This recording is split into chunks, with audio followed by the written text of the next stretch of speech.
Olá pessoal, tudo bem? Que vos fala é o professor Salomão Saraiva.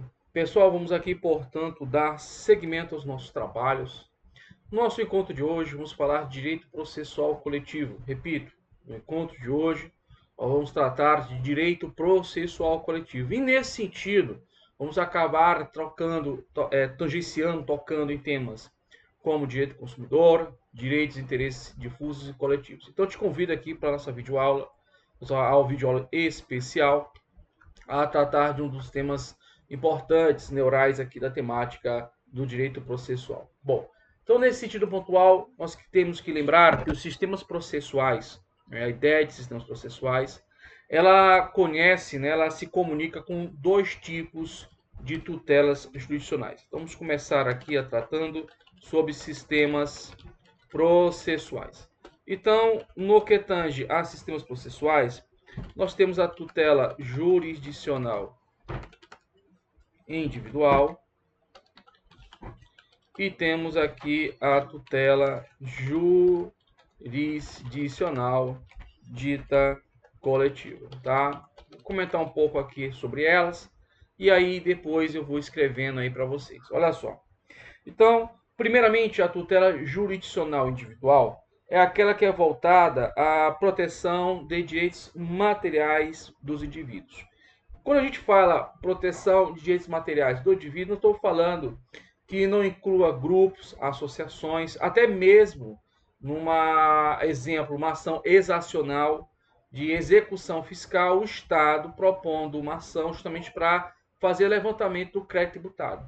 Então, a ideia de individuais é a ideia de que são temas, são atinentemente grupos de personagens, pessoas determinados, que a gente consegue identificar o alcance do benefício pontual da tutela judicial. Então, ser individual aqui não significa dizer que não tenha, a exemplo, a Fazenda Pública como parte autora. Tá? Não é nesse sentido. É no sentido pontual de que a Fazenda Pública pode se fazer parte da tutela judicial, inclusive com parte autora, posto que sua pretensão é individual, posto que o objeto do esforço processual, do exaurimento da tutela judicial é em benefício individual da Fazenda Pública. Então, nesse sentido pontual, nós podemos colocar as seguintes particularidades acerca disso. Nós podemos poder dizer o seguinte: envolve a tutela voltada a indivíduos, aliás, voltada a direito material de indivíduos, não abarcando uma coletividade de beneficiados. Então, essa que é o cerne da tutela jurisdicional individual. Qual é o principal normativo? Qual é o principal corpo de normas que abarca a tutela jurisdicional individual? A principal, não única, mas a principal é, sem sombra de dúvidas, o Código de Processo Civil Brasileiro, que é a Lei 13.105, de 16 de março de 2015. Então, essa é, portanto, a principal envolto, a principal óbita, a principal instrumento processual, a guarida e os determinantes do due process of law, da tutela jurisdicional individual. Muito bem. Dentro dessa caminhada, isso não impede que tenhamos outras leis extravagantes, né? Outros diplomas, que também colaborem para todo esse processo, para todo esse métier, para toda essa conjectura que envolve a tutela jurisdicional individual. Nós temos, por exemplo, como eu falei para vocês no início, a lei de execução fiscal. Lembrando que o crédito tributário, eu tenho duas naturezas de ações: as ações anti-exacionais, como mandado de segurança, como ação anulatória, a ação declaratória, e eu tenho as ações exacionais, a exemplo da execução fiscal. Ela é dita anti-exacional porque ela é em defesa do contribuinte ou do responsável. Então, se promove a ação para evitar diminuir né, ou até mesmo excluir, né, no sentido de evitar, excluir, diminuir, o que? A cobrança inconstitucional e ilegal de tributos. Então, nós temos aqui as ações anti-exacionais. A ação anulatória, ação de consignação em pagamento, ação de restituição de indébito tributário, em razão de um pagamento indevido. Então, essas ações, elas coíbem um comportamento contrário ao sistema de legalidade, contrário ao Estado de Direito, em que o Estado ele simplesmente comporta-se de forma arbitrária, confiscando bens, cobrando indevidamente, ou situações outras correlatas, como um abuso de legalidade por parte de um agente público, trazendo uma multa indevida. Então, é esse tipo de situações que comporta a ação, as ações anti-exacionais. Bom, por outra medida, temos as exacionais. Citei aqui as execuções fiscais. A execução fiscal envolve a persecução do crédito tributário. O Estado ele quer aquele crédito para ele, posto-lhe ser regido de direito. A receita pública derivada, que é o tributo, ele é, portanto, indisponível. Não existe a possibilidade de acordar em receber ou não receber um tributo. O que pode haver nesse sentido pontual, a exemplo, é a moratória, o parcelamento do débito, a compensação, mas todo esse métier, todo esse raciocínio envolve especificamente a luz da natureza jurídica do tributo, que é uma receita pública derivada. Como receita pública não pertence ao agente público, não pertence à administração pública, pertence ao povo. O povo seu destinatário. Então aqui é um exemplo, a lei de execução fiscal e nesse sentido as ações exacionais e anti-exacionais. Bom, nós também temos dentro da tutela jurisdicional individual, não somente a discussão entre o fisco e o contribuinte, mas também temos os juizados especiais, cíveis, nesse sentido. Nossa temática é direito processual coletivo. Então, evidentemente, os juizados especiais envolve temática atinente, temática pertinente, temática relacionada a esse métier, esse diálogo que nós estamos transmitindo aqui para vocês. Então, a Lei 9.099, de 26 de setembro de 95, trata de um microsistema processual que envolve tutela jurisdicional individual. Bom, eu poderia falar de outros exemplos, só para finalizar nosso diálogo nesse ponto. A Lei de Locação, que envolve, portanto, a figura do locador, do locatário, situação que nós temos uma relação de natureza negocial, um negócio jurídico, em que a formação de uma posse direta e a posse indireta. A posse direta do proprietário que aluga, né, o seu imóvel a um possuidor direto, que é o inquilino. Então, esse métier envolve, inclusive, ações relacionadas à locação. Mas também podemos ir mais além, dentro do direito processual civil, as ações revisionais, certo? Que envolve especificamente, quando identifica que há um completamento ilícito por uma das partes diante de uma situação de desequilíbrio contratual, isso fomentando, portanto, um direito de revisão contratual. Bom, os nomes das ações, os sistemas que a gente poderia incluir aqui são vários, né? Inclusive microsistema que eu estou querendo dizer. Mas o sistema macro processual é indiscutivelmente o Código de Processo Civil. Muito bem. E aqui no que tange às tutelas jurisdicionais coletivas. As tutelas. Deixa eu ajeitar aqui, pessoal.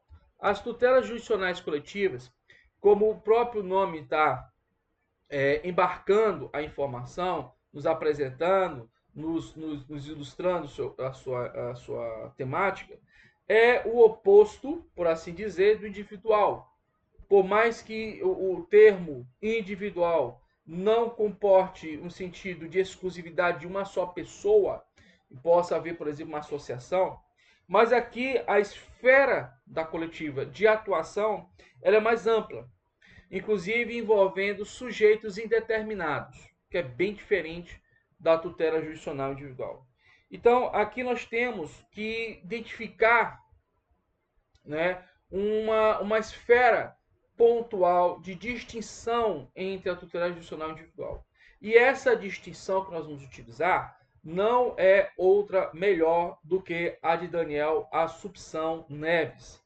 E ele faz essa diferenciação, o processualista, entre tutela jurisdicional individual a tutela jurisdicional coletiva no que tange ao direito material. E isso nos facilita enormemente a compreensão da matéria.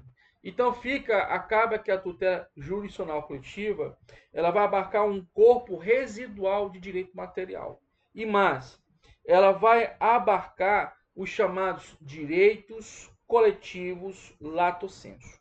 Então vamos aqui colocar, com base nessas lições do jurista e processualista Daniel Assumpção Neves, o que seria a tutela jurisdicional coletiva. Bom, a tutela jurisdicional coletiva, ela envolve a tutela de determinados direitos materiais ligados ao campo denominado de direitos coletivos lato sensu.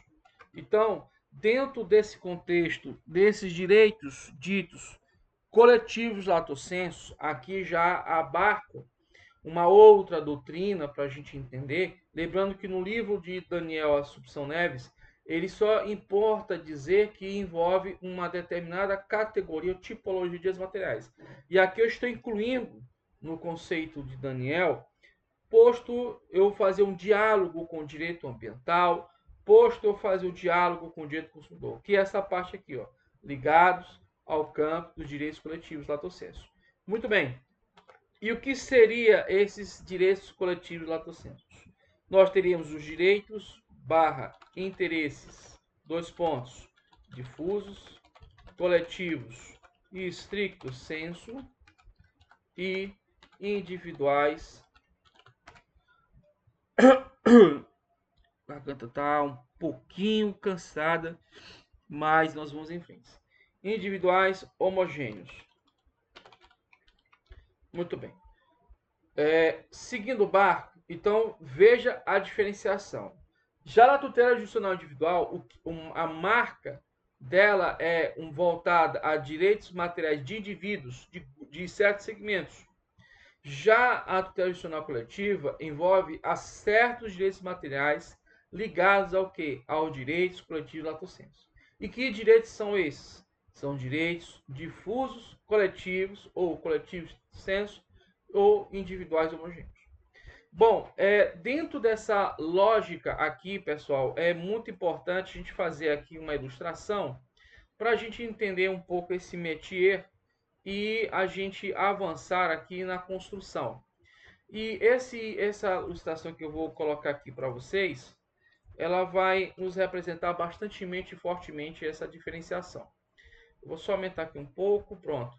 Vou fazer aqui uma ilustração que vai nos ajudar enormemente.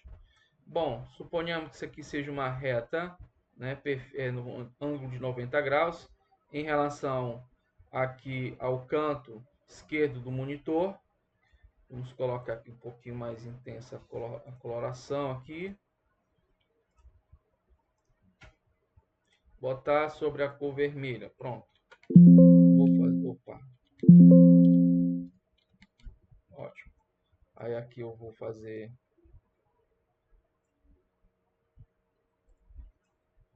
um ponto aqui.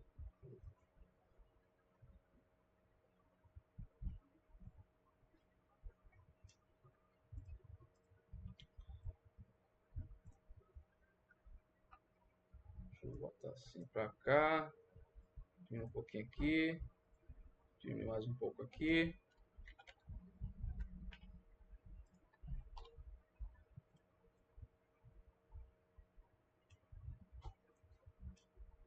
Pronto.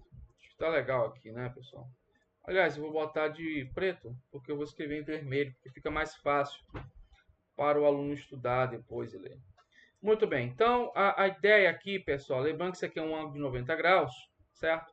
É que nessa linha que envolve paralela ao solo, paralela aqui ao chão, ela vai envolver as relações jurídicas de direito privado. Então, aqui nós vamos ter as relações jurídicas de direito privado, certo? As relações jurídicas de direito privado. E qual é a marca dessas relações jurídicas de direito privado? Sem sombra de dúvida, é o pacta sunt servanda, que envolve a ideia, né, a instrumentalidade da força obrigatória dos contratos, a boa-fé objetiva, e temos também a liberdade contratual.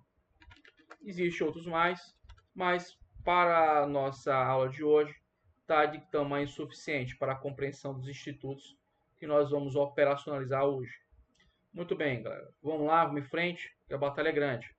Ato seguinte, nós vamos ter aqui, dentro desse métier, as relações jurídicas de direito público, que vai envolver, portanto, o chamado regime jurídico administrativo, que envolve pontualmente a supremacia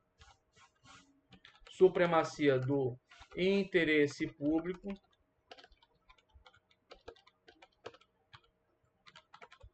e envolve a indisponibilidade